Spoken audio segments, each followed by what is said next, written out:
started now. And welcome again to our monthly meeting. I feel like I haven't been a part of one of our monthly meetings because I did miss last month, but thank you so much for joining us today. We have a wonderful guest today. Tim Sprague with Habitat Metro will be joining us today and talking about the new development that's going to be happening in Downtown Mesa. But before I introduce him, I'll go ahead and I'll share my screen to get the agenda up and going. Give me one moment while I look for and today on our agenda, we wanted to give you just a quick update on what Rail's been doing.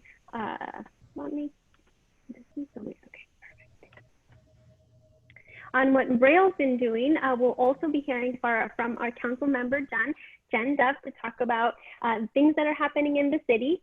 Then we'll have our presentation with Tim, and then we'll give you a few updates of the things that are happening and opening up, businesses that are opening up in Downtown Mesa, and then also projects that are underway, and then future projects that are happening. That way we can keep you in the loop of things. And with that, just wanted to give you a brief update on some of the things that Rail is doing. The one thing I really wanted to mention today, if anybody knows of, and maybe our council member Duff will give us a little bit more detail, but I really wanted to emphasize that Mesa is putting together the Mesa Cares Technical Assistance Program.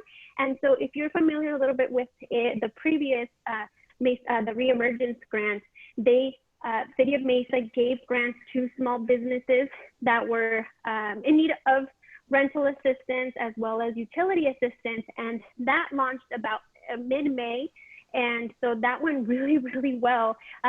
Rail was actually part of that, and we were able to help quite a few small businesses submit applications to get funding for 3 months worth of rent as well as utilities.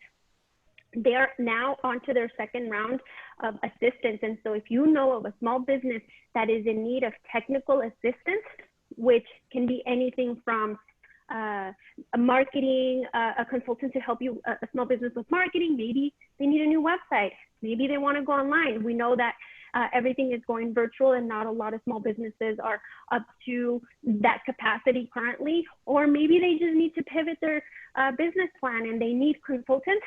Mesa is working with consultants and partners around Mesa to help with, well, around the valley actually, to help with Mesa small businesses get that technical assistance. And so it is a first come, first served basis. And so there is actually no deadline. And I'll link, after I'm done speaking, I'll link the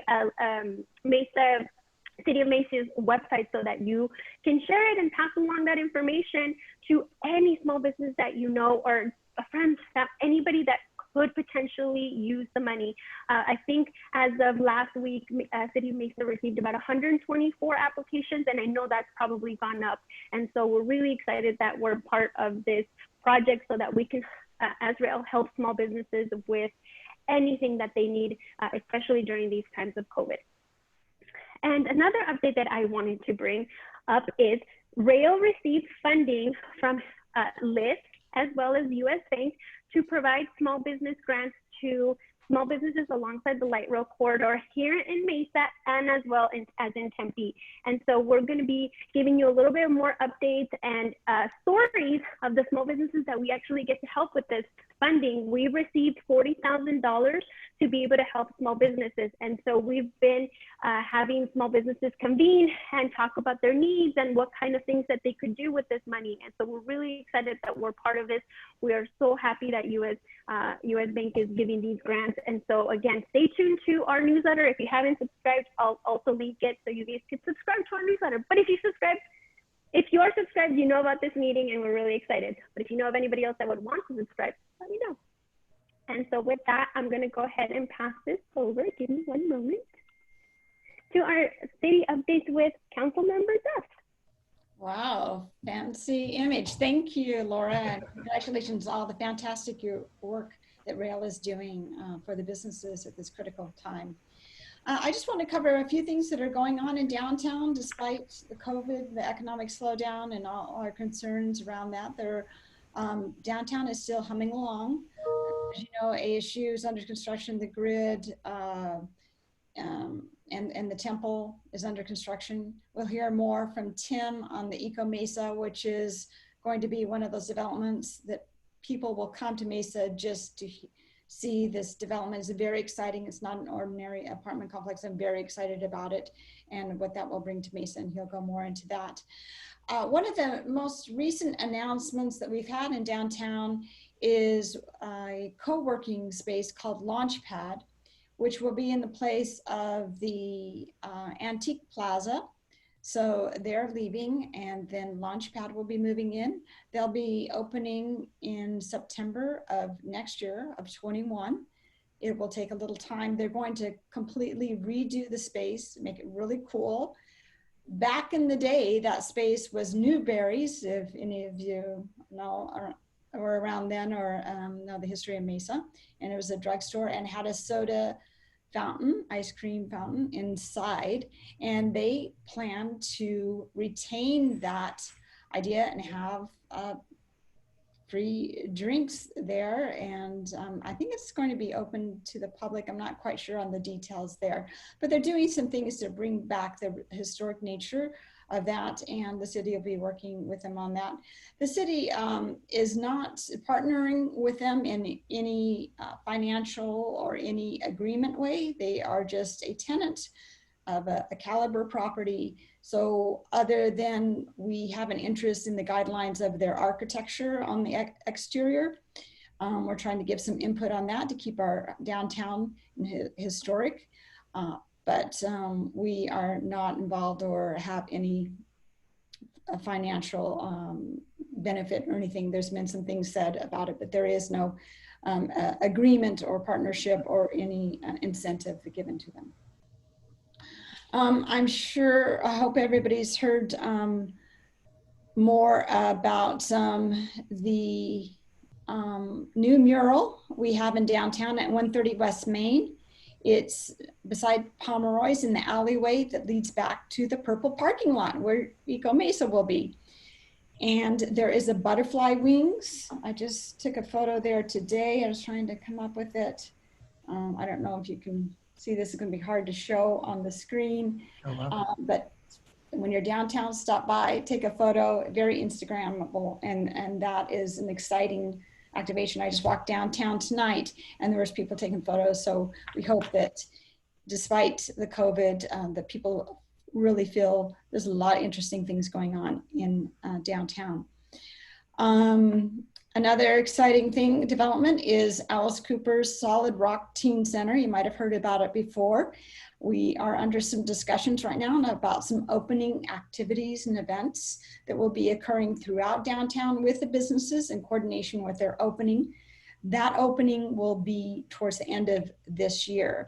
And those activities are in the works right now. And but we have some cool artists, and anyway, there's some things in the works, and we'll be hearing more about that as they develop.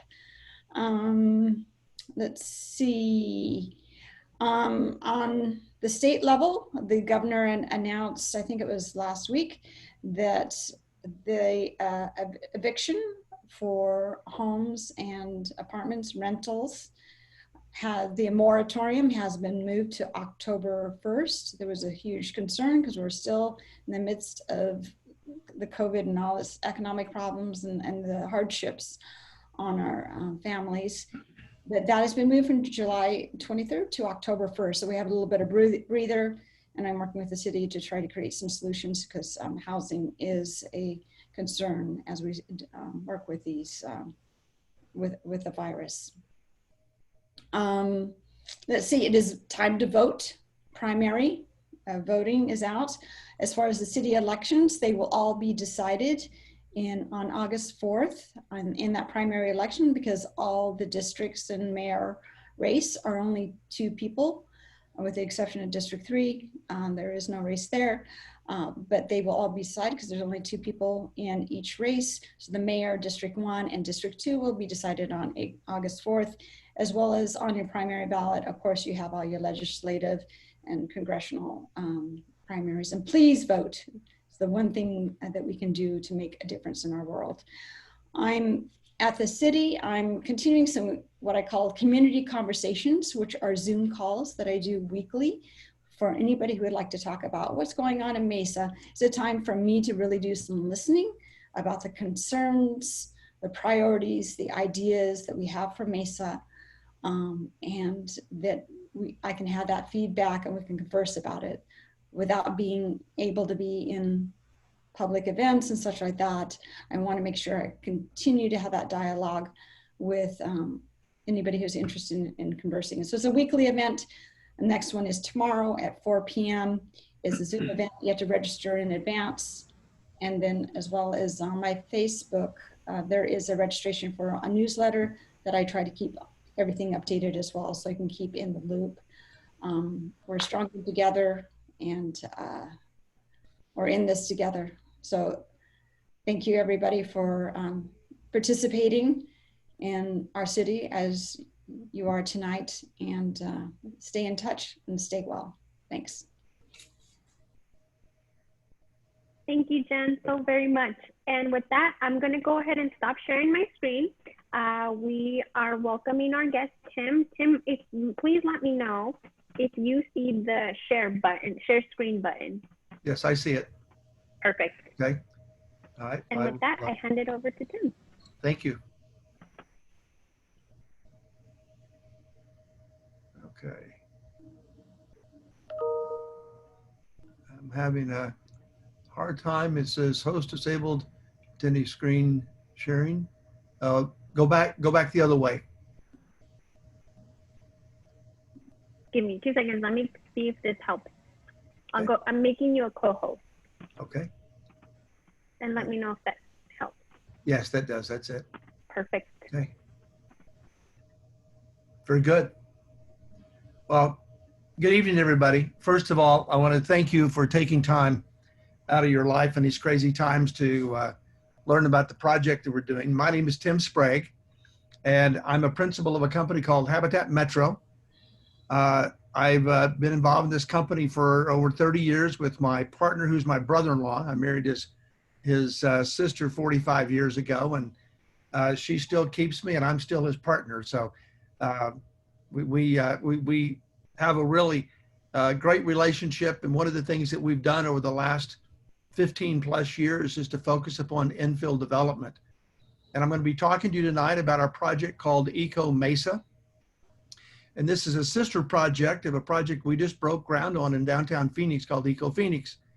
And the focus of this project is truly to have a sustainable lifestyle.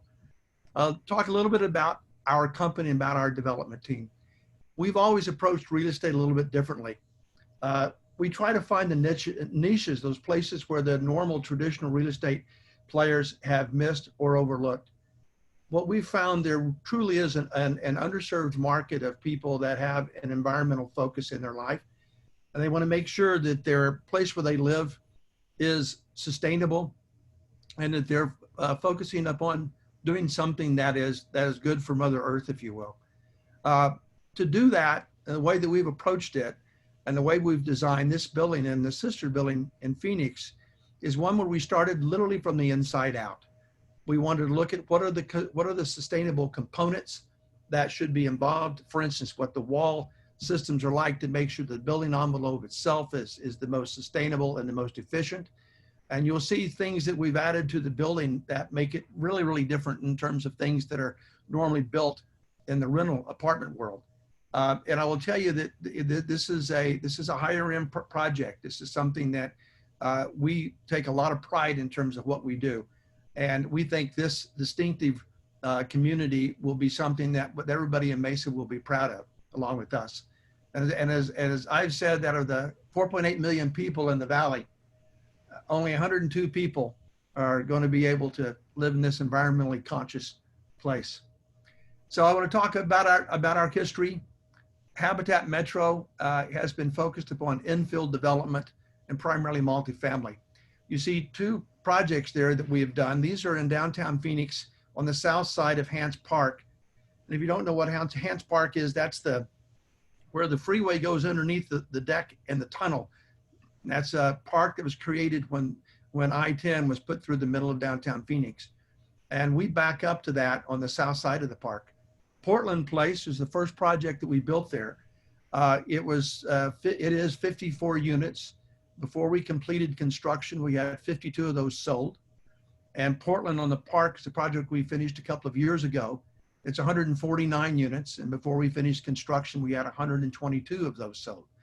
And we set the high water mark for pricing in the downtown Phoenix submarket for the condo market.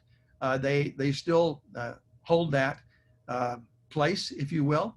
And I want you to, I'm going to talk about this a little later when we talk about the construction of ECO Mesa. But we built Portland on the Park after Portland Place was up and running and people lived there, and literally, as you can see, right next door to it. One of the things that we have always focused upon in our development life is a double bottom line.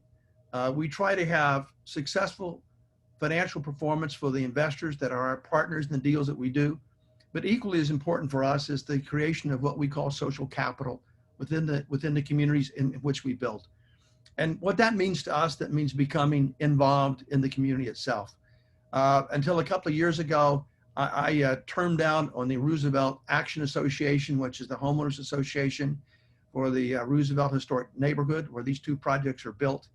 Up until last summer, I was president of the Hance Park Conservancy for 10 years, and very actively involved still in the renovation of the park itself. That's a 32.5-acre park in the middle of downtown Phoenix, and it's something that I've learned a lot about a lot of issues related to building in an urban community, homeless being one of them. How do you activate areas, and what's the best way to create pedestrian activities and really a pedestrian environment around what's going on. And lastly, a big item for us is we want to build quality. We always have. We try to be distinctive. We try to have good design, and we try to be unique. We're firm believers in that people that build quality product that is distinctive and that is unique are the ones that will either sell for the highest price or rent the fastest, but really contribute the best to the community in which they're developed. Here's the site. You guys know this well. This is the purple parking lot on Pepper. What you see there is an image of looking down on top of the building of what that will look like. See the IDEA Museum on the item number 1 to the north, and I don't have to tell you people, you know exactly what this is. Here's another context map that shows it from a higher perspective in terms of what's there. And I want to tell you one of the reasons why we like Mesa and why we're in Mesa building this project. When we did our projects in downtown Phoenix, we felt it was really important that there are certain big rocks that were there in a jar, if you will, before it merited time for us to come in and do this. My partner and I built some projects in Portland, Oregon back in the early 90s in an area called Lake Oswego, which is a suburb of Portland. And when we were there, there was talk about this concept called light rail. And we really didn't understand what that was like. Well, we built 2 projects there in Lake Oswego outside of Portland and sold them and came back and visited Portland after light rail was in place. We saw how absolutely transformative light rail can be. And when it was announced that light rail was going to be in the valley, we really said, okay, we're going to pay attention to this. We're going to try to pick up a piece of land to be able to do that. Well, that led to the 2 projects that you just saw. And that was one of the big rocks, is to have light rail, what we learned about what it's like to have infill development and what makes an urban environment successful. There's another item that's really important to us, and that's arts. We firmly believe that a good urban lifestyle has to have a good art component to it. And there's not a better facility in the state of Arizona than the Mesa Arts Center. And the fact that Mesa has that, and the fact that your city and you have spent that kind of money to be able to have a truly outstanding facility says an awful lot. And for us, it's a major component we think that needs to be there. The last rock of the 3 that we think needs to be in the big jar is education. To have a good urban environment, you have to have education. To have a good pedestrian environment, you have to have education around that. The fact that the Benedictine school is there is great. And the fact that ASU broke ground in January on the digital film school is something I think that's going to be truly remarkable. It's going to be something that's going to attract a lot of folks to this area. And we hope that people that are attending the school, staff, et cetera, become residents of our project. So I want to talk about the sustainable components. As I mentioned, this focus, the focus of this project is to be sustainable. We will have solar powered. You'll see some images in a moment. We will have a solar array that's on top of the building itself. That the project that we're doing in Phoenix, our engineers telling us that we're probably going to supply 80 to 85% of our energy needs for that. We want to try to attempt to do the same thing here in Downtown Mesa. We don't have the final figures on that yet. It's very, very early to be able to do that, but that's our goal. We will have gray water recycling. We live in a desert. We use potable water to irrigate the landscaping, which is crazy. Well, we can take 30% of the water from the showers in our apartment project and be able to irrigate the landscaping for the project. It's very simple, believe it or not, it really is. But it's something we think is very smart to do. We'll have a robust recycling and composting program with it. And we'll also have environmental sensors that will be measuring the macro and micro metabolism of the building all of the time on a real-time basis. Each one of the units will have an iPad type tablet that will be in it, that will be able to show them what the real-time consumption is of energy and water from a macro level, but also at a micro level for each individual apartment. And at the end of every month, we'll know who the winner is in terms of being the most environmentally conscious, if you will, and we'll award them with the dinner at one of the local restaurants. The same information is going to be accessible on their laptop, on their phone, or whatever. We will also have a very sophisticated IT system within the project itself, something that has a geofencing mechanism on your cell phone that if you walk so many feet away from where your unit is, it'll buzz you and say, hey, you forgot to lock your door. Or you can use that to turn on the air conditioner before you come home, or turn it off whenever you leave to make sure you're being more efficient. We'll have available for our residents, if they want, ultra low flow fixtures for showers. I personally don't care for it. My wife does, but if they want it, this is another way for them to be able to measure and conserve water. We'll have our own little bike share program within the project itself. So you'll see some ECO Mesa bicycles around.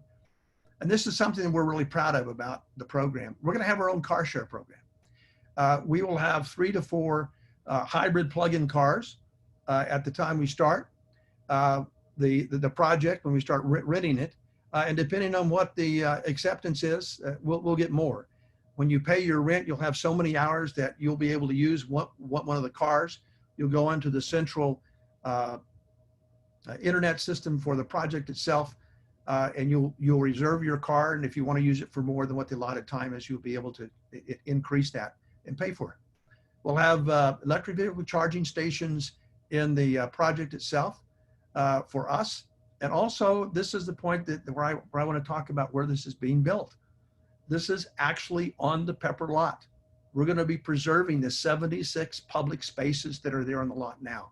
So we'll be building literally on top of that parking lot. And the parking for our residents will be on a parking level above what that lot is. And lastly, from the inside out, we've designed this project, and we try to pay attention as much as possible as we can to green building materials. And we'll be using those things that make the most sense in terms of what our own carbon footprint is, both in terms of the materials itself and where we source the materials for the project.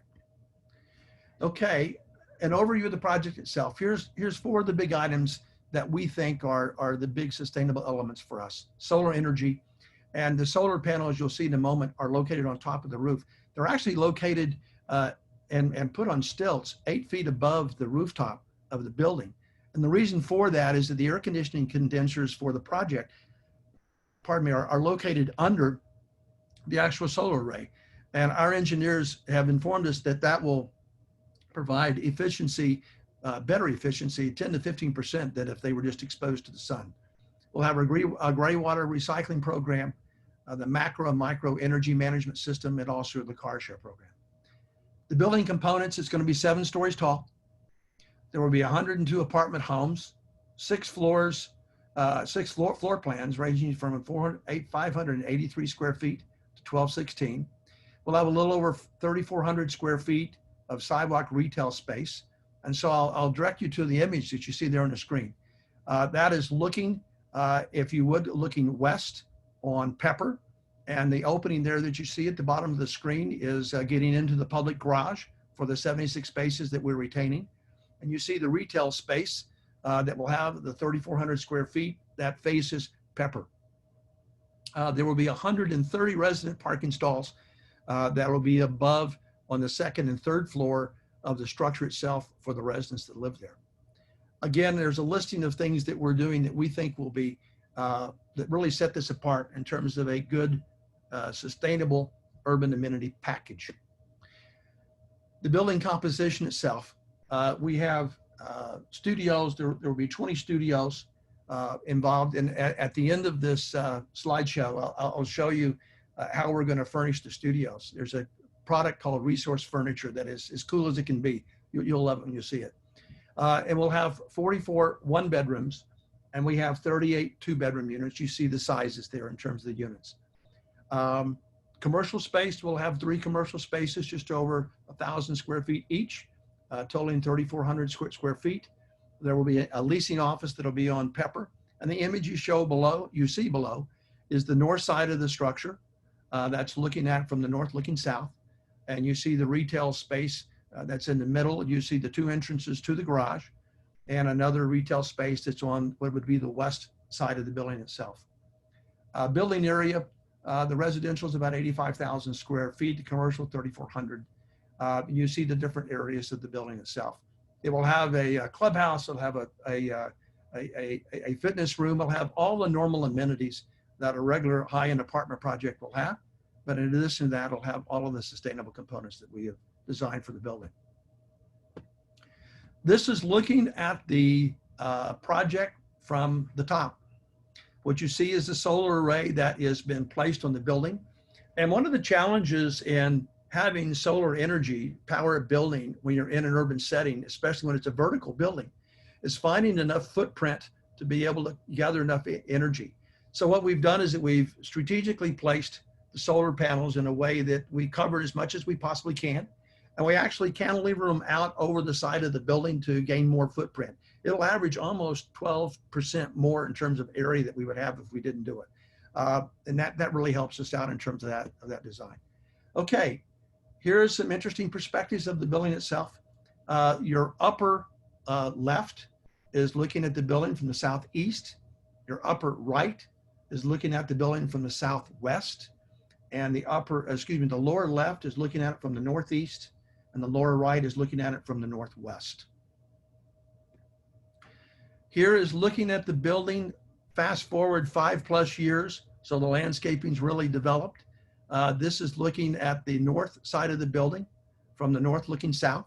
You see the retail space that is there.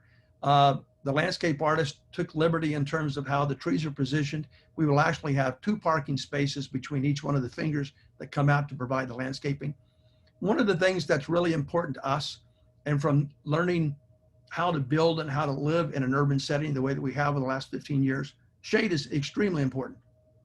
To have a good pedestrian activity and atmosphere, you have to have shade where we live.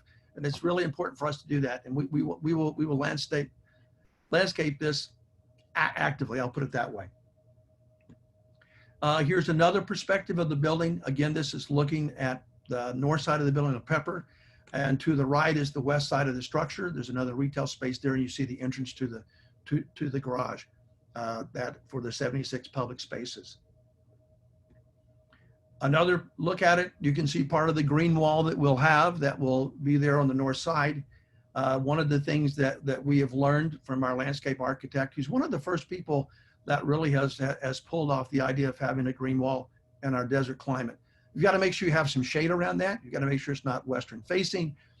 So all of those components work well for us to be able to pull that off. And we're excited about being able to do that.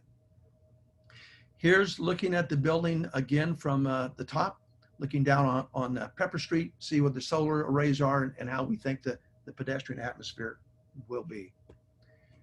All right, I wanted to provide this building to give you a great look in terms of how the building itself raw, without any of the landscaping around it, how it looks. You see the entrance to the public parking, to the old purple lot, and the components for the retail. Just above where the retail is where the parking is for the residents themselves, and you see the 4 stories of residences placed on top of that. This is looking at the building from the south. This is the south side of the building, and I want you to pay attention to what I'll call the black spaces that are at the base of the building. Those are good entries into the parking, to the public parking. So instead of it being walled off and not being as accessible as it is today, we've gone out of our way to try to make sure that we can have that same kind of accessibility as much as possible to make that work. In the middle of the building is where the pool amenity package is. It's on top of the 3rd floor and accessible to the units that way. Here's another look at that. See the pool, that will be very lushly landscaped using the gray water that we're going to be using. And it'll be a great environment. Again, another look. What you'll see if you're on the south side looking at this building will be a lot of green that's around that area. And I wanted to pull that off to make sure that you have the ability to see what the building itself looked like. I mentioned that we have 20 studios, and the image on your left is furniture from a company called Resource Furniture. If you've got a pencil and paper, I'd ask you to write that down, Resource Furniture. These are Murphy beds on steroids. This company is phenomenal. It's like having Transformer furniture, if you will. The people that own this company, they were originally focused on stuff in the New York City area. They moved to LA, and their focus is urban furniture that allows you to have the best use of a small space. We looked at this, fell in love with it, and said, okay, this is great stuff, but how is it going to hold up within a rental apartment project? Well, they told us that Pepperdine College actually put this in the college dorms. And so we felt that if it passed that test, it's going to pass our test. Again, on the right is an conceptual image of what the fitness amenity center will be like for the project. And it'll be as nice as anything as you're going to see around this part of the world. And we hope a lot of people take advantage of it and stay fit. So that is my presentation. And I want to talk about a couple of things that would be on my mind if I was in downtown Mesa and somebody was going to come in and build in my neighborhood. First of all, we're going to be occupying the parking lot during the time that we're building. That's going to disrupt things compared to what they normally are. Last week, I made a presentation to the DMA, the same presentation you're seeing tonight. And I related, and people raised that issue. Michelle Fleur with Pomeroy's raised that issue that this is going to affect her business. And I told her, and I told everybody that within 2 weeks from last week, we're going to have a parking plan that we'll propose that we're working with the city on, and we will present that this next week. I believe we'll be able to have a good plan that makes a lot of sense to be able to build and operate our businesses and go forward together. In terms of being a good neighbor during the course of construction, we built a 14-story, 140-unit condo project next door to the 54 units that we built for Portland Place. We were really sensitive to that.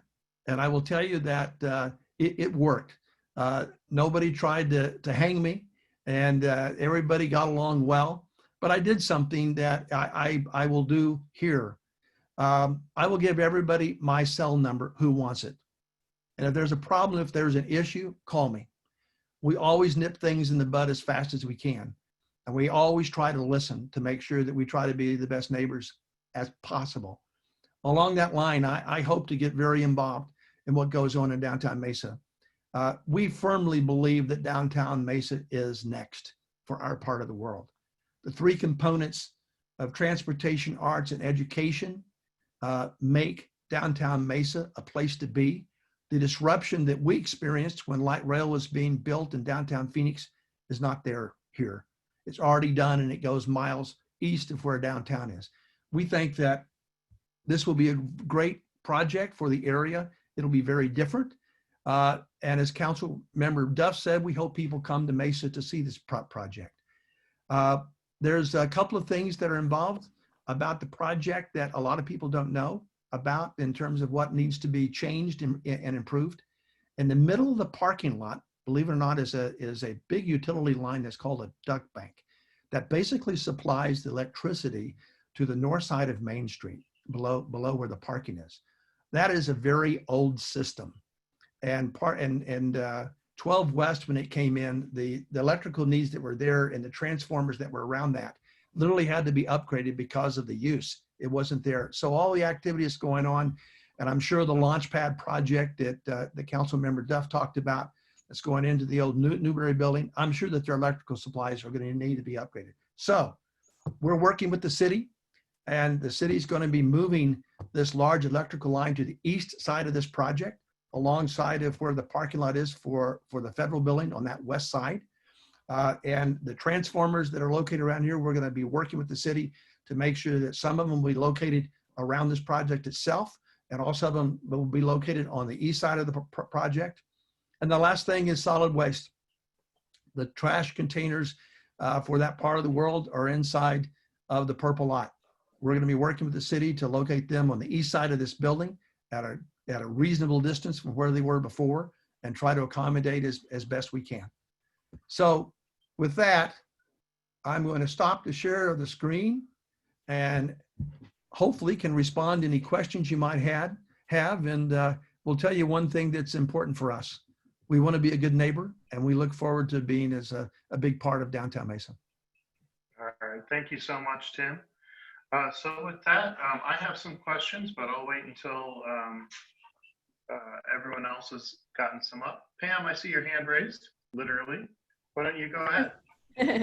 Hey, it's so nice to meet you. My name is Slim, and I will literally be your neighbor in Brian's building, but that hopefully will be a tenant for a very long time. We back right up to the parking lot, so I'm super excited. I think it's a great concept, and it sounds amazing. From a pragmatic perspective, I'm a business coach. So by day, I'm Zooming with people all over the world. And so I'm a little concerned in terms of noise of construction happening back there for an extended period of time. So I guess A, how long is it going to be? And then B, how loud is it going to be? And are there any mitigation for those of us who need to continue conducting business while you're building? Right. Well, two things. When there's loud construction activities going on, some things are louder than others. We would always inform all of our neighbors when that will be. The construction time period that we have, that we've talked to our general contractor about, is 18 plus months. Okay. Now everybody says, okay, great, 18 plus months. I've always felt that you err on the side of being a little conservative. So I would say 20 months, but truly our number that we're looking at is 18 plus months to be able to do that. In terms of your particular needs and the sound issues, I would love to come and chat with you, look at your facility, and literally work with you on an individual basis. I'm doing the same thing with the church that's on the west side of the property. They do a podcast from there, and we're meeting with them to talk about what those issues are, to make sure that we're as good a neighbor as we possibly can. Great, I appreciate it. Okay. I'm scanning pictures or people's faces, see if there's any other questions from attendees. Bruce? Don't be shy. Hey, thank you. Thank you, everybody, for inviting me, remembering me, be part of this. I just have a couple things. Sure. I'm always looking at it as an artist. I'm really glad Mesa's doing this. The things I always kind of look at when we're doing new development in Mesa is, and I appreciate when someone talks about their history and what their history is and the kind of things to do. But are we aware of the history of what Pepper Street is and what was there before? Is there any way to remember that, acknowledge what was there before, if possible, when this project gets involved? And the other thing is, in terms of the arts, the artists, how are the artists going to be involved how can we include them in that? And to give you an example, we talk about the Mesa Arts Center. I love it. It's a great space. I've been there before. But here's one thing that happened that some of you may not know. The Mac building used to be over where Irving School is, which is on Center Street. And so before they broke ground right there on Main Street, they had asked me to come to be an artist to talk about it. And one of the things I said to them, well, before you break ground for the Mesa Arts Center, you need to consider the artists, and you need to consider people of color, and how are you going to be including those in there? Because if you don't, once it gets going and once it happens, you forget about them. And that's exactly what happened with the MAC. We had a group that was over on Pepper Street called Chicanino, which was Chicano and Native American art, and they could not survive at the MAC building because they couldn't afford it. So they left. They went to Chandler. Oh. And whereas we had the Southwest Shakespeare Company was able to maintain, Mesa Encore Theater was able to maintain in the MAC building, but you had nothing of folks of color at the MAC building. There's a, artist lab you could create. There's a lot of possibilities you create, but no one thought about it. And so once it got underground and it got built, no one talks about it now. So same with this, let's be aware of what was on that street and what was happening in that street. And it'd be great to kind of try to include that. One more example, then I'll shut up. Like we talked about the freeway going on the 10, going to University. Well, when they decided to build that freeway, there was one of the first Black communities there called Okemah, and it was University Broadway, 48th Street and 24th Street. Well, when the freeway went in, that community disappeared. Well, they had a great history there. They had Chief Okemah from Oklahoma was there. They had their own newspaper. They had all these one other things. There were cotton fields there, all this. But when the freeway went through, nobody thought to remember that. And to this day, most people don't know that was one of the first Black communities in Phoenix. And so as we move forward, it's always like, because I always hear people say, they talk about their history. This is our history. There's other history to be told as well. So I would love to figure out some way to make that happen. And same thing, Jen, you talked about Newberry's store having the soda fountain down there. I'm glad they want to save the history of that. That's really nice. That Newberry's opened in 1949. Just so you know, in 1950, African Americans could not eat in there. You had to buy your food and leave. So if you want to put the fountain up, let's remember the history. Let's talk about that. I have people today that can tell you stories about going on in Newberry's. You could go into Newberry's as an African American. You couldn't try the clothes on. You had to buy them. If they didn't fit, then you just had to keep them. So as we move forward, let's try to remember that. And now we're in an age where people are being sensitive to, this movement. I'd love to sit as an artist and say, well, what can we do? How can we be inclusive from the groundbreaking? So before you start digging holes, what can we set up? And then I'll shut up and let somebody else talk. Well, Bruce, I'd like to respond if I may. Do you know the Foundry Arts and Boutique Hotel in downtown Phoenix? I don't think I'm familiar with it. Okay. At the corner of Roosevelt and Central in downtown Phoenix. Okay, yeah, I know what you're talking about. Yeah. Okay. There's an old Best Western that my firm redid the hotel. It's now the Foundry. It's an art gallery that just happens to have a hotel on top. Right. Okay. I'm very active with ArtLink and that collection of artists. And we literally have art there that the whole hotel is a gallery itself. And we're very involved in that. And I'll tell you what we're doing at ECO Phoenix. On every floor on ECO Phoenix, I'm making sure that the walls are smooth enough that I've got some old historic photos of what happened on Roosevelt Street right there. And we'll have those images on every one of the floors. Okay. I would love to do that same thing on all the elevator landings for what was used to be on Pepper Street. And I'm serious about this. I would love to be able to talk to you about how you can be involved and help me talk about art for this project. As I mentioned, art's really important to me. And it's really important to make sure that you've got a connection to the community through art. And I'd love to have that conversation with you. That sounds great. We'll exchange information and I'll love to be a part of that. Thank you. Great, great. You're welcome.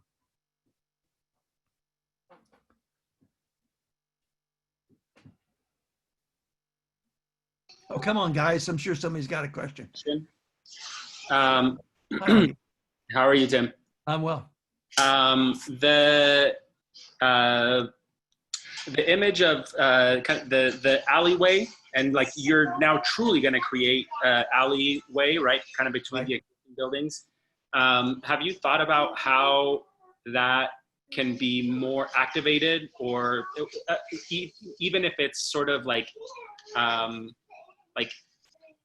temporary activations, so that that space isn't always kind of looked at as a back alley, but it can. Have you guys looked at that or thought of that? Or yes, we have, and the best way to do that is with art. Okay, and we have a large piece of that building there that what we would like to do is to have art that would be temporary art that we can rotate over time, so that just as Jim was talking about having your Instagram photo taken with the butterfly wings, let's have fun with that. And that's something that's truly part of our lifestyle, if you will, in terms of what we do. And so I think there's a great backdrop for us to play with that. And it's not something that, it is intentionally built as a backdrop, and I think we can have a lot of fun with that. So I would love for somebody to say, hey, I want to go see this building, but hey, can we go to the alley and see what's back there today? Okay, and that's the way that I perceive that. Thanks. Louis. Hi, Louis Montez. I'm going to be just southeast of this property over at Heatsink Labs. We're a maker space focused on education, lasering, 3D printing, stuff like that. I also take my bike there pre-COVID, I used to take my bike there every day. What I noticed on one of your renderings, there was somebody riding a bike right on Pepper. We currently don't really have any biking infrastructure in downtown, although it's Jen's been helping us here, and it's coming. But on Pepper's going to go straight. If you continue east, you're going to be at the new ASU facility. So, is there any consideration there? I know you're not redoing all of Pepper, but you are doing directly north of the purple lot right now. So. Is that like final, or is there any consideration being put into that? I saw you had some parallel parking, some trees, but I tend to not ride my bike in the middle of the road. Is there any room in the plans to fix that? I will tell you that you're going to find us to be as flexible as anybody when it comes to that. If you look at the bike path that we have at our Eco Phoenix Prep project, we had a huge challenge at that intersection of Roosevelt and 3rd Avenue. Roosevelt and 3rd Avenue. At 3rd Avenue right now, 3rd Avenue is a one-way street going north, and 2 streets over on 5th Avenue, it's a one-way street going south. And the reason for that is because that was the old streetcar route in downtown Phoenix. We have all, when I say we, everybody within the downtown Phoenix neighborhood, me very much included, have lobbied the city to change that those 2 one-way streets to 2-way streets to slow traffic down, to be able to have it to be safe for bicycle riding. We did something different there that has not been done before, is that we have a protected bike lane there that we ourselves put in to be able to do that. All right, now we were able to do that because the right of way there with those old streets is very wide. Okay, we don't have that same thing here, but what you saw there, that's in front of the building, I'm very open, if the city is, to be able to get through and have us accommodate bicycles the best as possible, because that really goes to the heart of what we're trying to do, is to try to have a very sustainable lifestyle, and one that's very focused upon pedestrian type activity as well. So you have my pledge for that. I want to tell everybody something. We have had a group that came to us that wants to finance this project. They're an old family that has owned real estate around the country and operating companies, that kind of thing. You call that a family office. I didn't really know what that was until this project came up. These are people that have a lot of money, and they literally have a CEO and they have a CFO that operates the business. At any rate,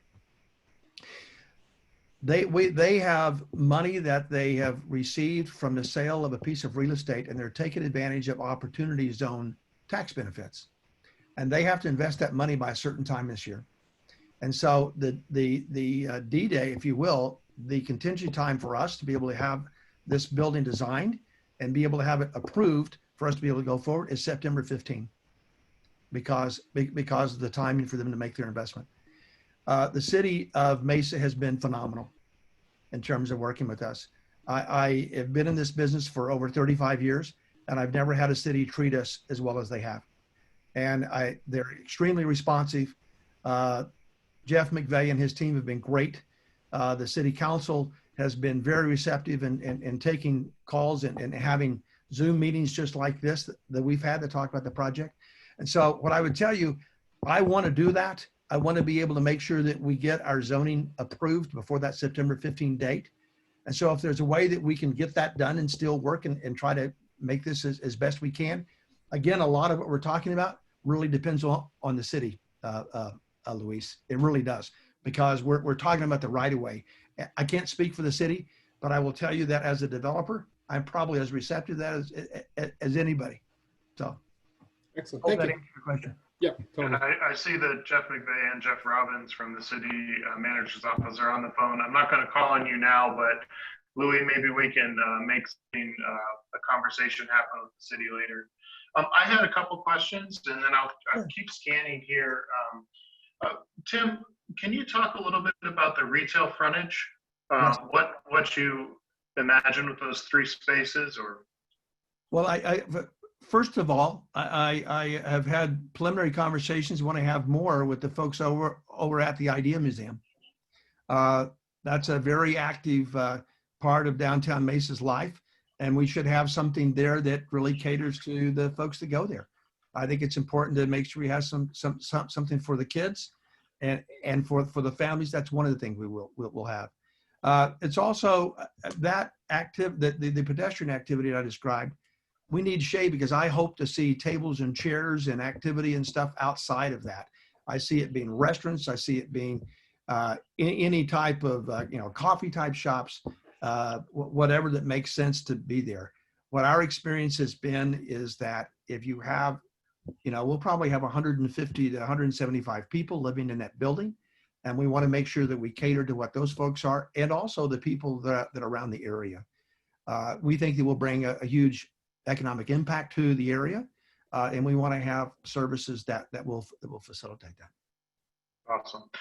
One other item, that alleyway that's right there along Pomeroy's, that is an imperfect pedestrian main way from Pepper and the parking lot to Main Street. How are you addressing with the design the maintaining pedestrian access and visually to encourage people to get to Main Street and Pepper? Well, one of the things we did, on the south side of the structure itself, you saw the large rectangular type cutout that was shown in black. That aligns almost right where the Paseo is, that goes by Pomeroy's from the parking lot to Main Street. That will be something that will really focus the people to be able to get from north to south, and try not to impede that at all. And I know that we're running out of time if we're going to be done by 7, but I'm going to indulge my own nerdy question and look for any other questions. Have you looked at the embodied carbon of the building in addition to the operational carbon that you seem to be monitoring so closely? Yes, we have. I mean, we're looking at structural wall systems right now for our project in Phoenix. And I will tell you, let me even back up a little bit. We see Mesa as V2. V1 is what we're building right now. When we finish with V1, we're going to open up the kimono and show the world what we've done, talk about the materials that we've done. And I will tell you that for this project, we will be a couple of steps ahead in terms of what we did there. So we're looking truly at what all the components are to make sure that we're doing it right. Great. There was a question in the chat about transformers. Will this building be on its own transformer or be shared with the rest of Main Street? It will be on its own. There's actually going to be 2 or 3 that will be located underneath the building. There is some great stuff going on in the chat. I do see Pam's got some great suggestions in there. Louis wants a Chicago hot dog place just for himself. Okay. Well, And let me interrupt you, David. I will tell you guys, I'm serious. Let us know what you want, because the best time to try to mold that in terms of what we want that atmosphere to do is now. It was with us collectively looking at it. yeah, Pam also had the comment of competition with Main Street. It would be, oh, go ahead, Pam. Oh, sorry. Could I just, in that, my favorite question is always, who is we? Or who is us, who is community? So to really have a good, thoughtful process, it would be wonderful as we look at the businesses that are just starting up there, where you are open. I so appreciate that we really look at the mix of who is already there. And then we can be proactively thinking about, right, either the hot dogs, or I want like a salad smoothie place, or you know what I mean? Like get a sense and really make sure we involve, especially the businesses that have been working so hard. So just to be thoughtful that it's not always just people who might attend these meetings, right, or show up, but really to walk the streets. It's my best recommendation. Walk the streets, talk with people, and get a sense that way. Because I think that's, you know, people are always supportive, but that's really important so we don't end up cratering the businesses that have held on in the toughest of times. Pam, the last thing that we would want to do is to cannibalize businesses that exist. And I really tip my hat to the folks that are on Main Street. I've lived through light rail construction, and it's not easy. And so for those people that have and that have survived, and now we're facing this pandemic, which is impacting everybody, the last thing we would want to do would be to cannibalize the business. So that's a great advice. Thank you. All right, I'm just going to scan and see if there are any other questions. If not, I will close questions. We'll move on. Donna. Thank you, David. Hi, Tim and everyone. It's so great to see everybody tonight. And my name is Donna DeFrancesco. I work at the City of Mesa in the Environmental Management and Sustainability Department. Oh, great. I'm gonna have to yell at Jeff and Jeffrey for not introducing me to you sooner. Stop her now. Stop her now. It's gonna go too green. I love to do sustainability outreach, so I'm very excited. You had me at the word eco for the name of your place, and then I love that you're a local developer who is involved with the community, because that makes all the difference in the world as well. So very excited to hear about the project. We'll have to sit down and talk about the low flow fixture thing. I'd love to talk to you more about that. I'm on your wife's side on that one, the ultra low flow. I would love a solar panel in the shape of a big flower above all those other panels. I still want that somewhere in downtown Mesa, just throwing that out there. But I wondered if you ever do use your places to provide education, and if you've done that in some of the other locations. Education for what? For what we're trying to accomplish? Well, I will tell you what, I'm as a couple of you know, I speak a lot at different places, and one thing I try to do is to share our experiences. And one of the things I've learned about infill development is that the best way to learn what should go on there is to talk to people that live there, because they're around it every day. Now, if I can couple that with the ability to have some kind of educational experience for people my age or the young kids across the street at the Idea Museum, by all means, we would love to do that. So, as I said, our goal is to open up the kimono at the end of every one of these things and say, listen, we did this and this works. Come on, guys, wake up. Let's do this, because we can make it work. And so that's what our goal is. All right. Thank you, Donna. Brian, you have a question? Yeah. You're going to be the last question unless someone else is just dying for one last one. Oh, okay. It's a good and easy one anyway. Tim, what can we do as a community to support this project as you go through the approval process? Okay. Well, we are going to go through a couple of small variances that we have to do because of the inherent size of this lot. The zoning, the form-based code zoning category that we're that we're going through requires us to, it normally says that the lot width cannot be more, or length cannot be more than 250 feet. Well, this just happens to be 294 feet. Okay, so we've got small little stuff like that we have to deal with. Support for those kind of things definitely would be helpful. And if you like what we're doing, Brian, write all the council people. Let them know that this is something that the town is in favor of, and let them know it, because I think that's I really respect the leadership that a council can give, but they have to do it after listening to what the people that they represent want. And if we can have that, if that's part of the equation here, which I hope it is, let them know about it. Great. Okay. All right, great. Thank you, everyone. If anyone has additional questions for Tim, I know that he's pretty available, but you can send them to Lauda, and she can connect those to Tim. We're going to roll right into, it's 7:02. We're breaking our 1 hour rule, but we only have a couple more items to hit. It's just because Brian talked too much. Lauda, do you want to share your screen so we can just hit those last items? So we keep track of sort of what's going on in the light rail corridor in Mesa. We have a little spreadsheet, and if you know of anything, or if there's anything that is really cool, or some sort of top secret rumor you have, please send it to us and we have it. First of all, we just wanted to talk about some of the businesses that have opened recently. Que Chévere, which is a Venezuelan restaurant, now opened their dining room. They're doing pickup, takeout, and in-dining room food. They're great Venezuelan food. We actually had them just the other day. Pop is a really weird spot over Country Club and University. Tucked away in the back of that little strip mall is a place called Pop's Exotic Soda and Snacks. A bizarre business with the most adorable dog. And they sell a lot of Japanese imported random snack shops. Very good, just a unique experience. And then of course we have H Mart.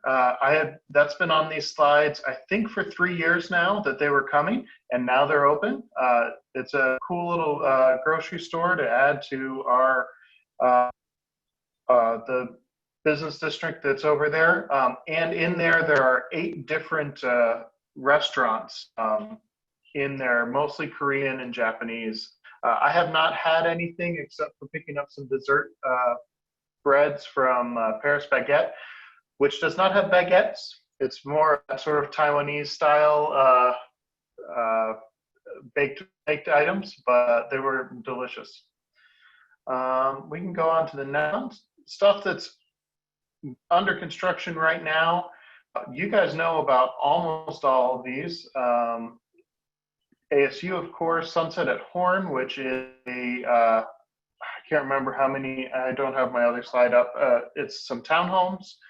Main Street Station, which is more townhomes over there, so 4 Hill homes. The LDS Temple's under renovation. The Visitor Center and the apartments there are gangbusters. I saw that those are painted now. It's looking, that's incredible how quickly those went up, especially considering how big that project was. Mesa Royale Phase 1, which are more townhomes, for sale homes that are over on Pepper and near Date. They've started the foundation work. It's going on. The grid's still working.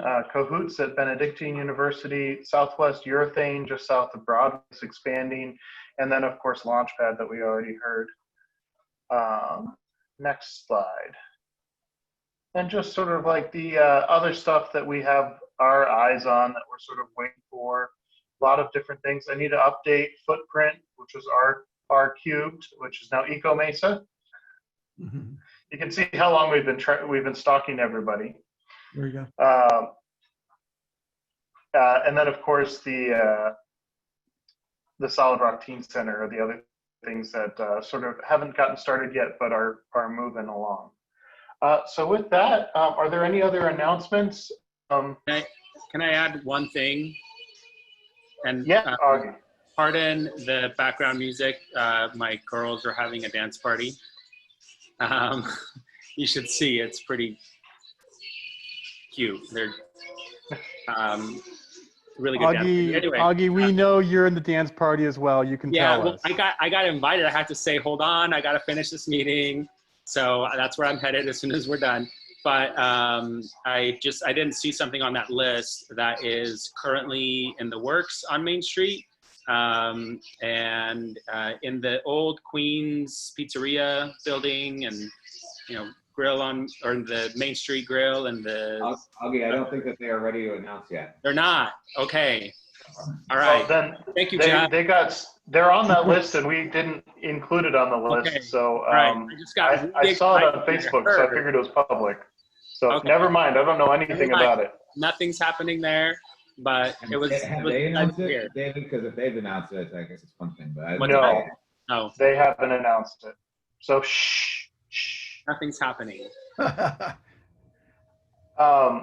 I did see in here, there's a question about Launchpad. I see September of 2021 is the date for that.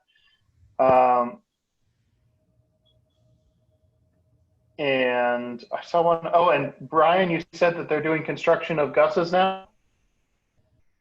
Nice. So that will be some cool stuff. All right. Any announcements from downtown?